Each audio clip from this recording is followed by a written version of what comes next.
কাজী অফিসের ইউটিউব চ্যানেলের পক্ষ থেকে আপনাদের সকলকে আন্তরিক শুভেচ্ছা ও ভালোবাসা। আজকে আমরা আলোচনা করব কাজী অফিসে কাবিন রেজিস্ট্রি বিয়ে করতে গেলে কি কি কাগজ লাগবে এবং কাজী অফিসে কাবিন রেজিস্ট্রি বিয়ে করার পরে আপনার বিবাহের কাবিনের কাগজ কিভাবে সংগ্রহ করবেন।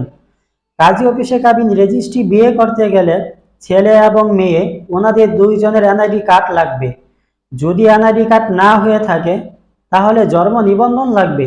যদি জন্ম নিবন্ধন না থাকে তাহলে স্কুল সার্টিফিকেট অথবা মার্কশিট অথবা পাসপোর্ট, এই কাগজগুলো যে কোনো একটি কপি সাথে করে নিয়ে আসতে হবে।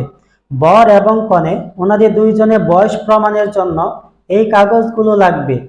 কাজী অফিসে কাবিন রেজিস্ট্রি বিয়ে করার পরে আপনার বিবাহের কাবিনের কাগজ কিভাবে সংগ্রহ করবেন। আপনি যে কাজী অফিস থেকে আপনার বিবাহ কাবিন রেজিস্ট্রি সম্পন্ন করছেন ওই কাজী অফিস থেকে আপনার বিবাহের টোকেন অথবা রিসিট অথবা কাবিনের কাগজ সংগ্রহ করে নিতে হবে। অন্য কোনো কাজী অফিসে আপনার বিবাহের কাবিনের কাগজ পাওয়া যাবে না অথবা অনলাইনে কাবিনের কাগজ পাওয়া যায় না। তো আজকের ভিডিও এই পর্যন্তই। যদি কোনো ভাই ও বোন যদি আমাদের মাধ্যমে কাবিন রেজিস্ট্রি কোড মেরে হলফনামা করতে চান তাহলে নিচে দেওয়া নাম্বারে অথবা আমাদের ডেসক্রিপশন বক্সে আমাদের ঠিকানা দেওয়া আছে ও ফোন নাম্বার দেওয়া আছে।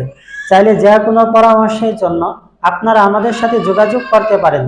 আমাদের ভিডিওটি যদি আপনাদের কাছে ভালো লাগে তাহলে আশা করব আমাদের চ্যানেলটি সাবস্ক্রাইব করে আমাদের পাশে থাকবেন ইনশাআল্লাহ।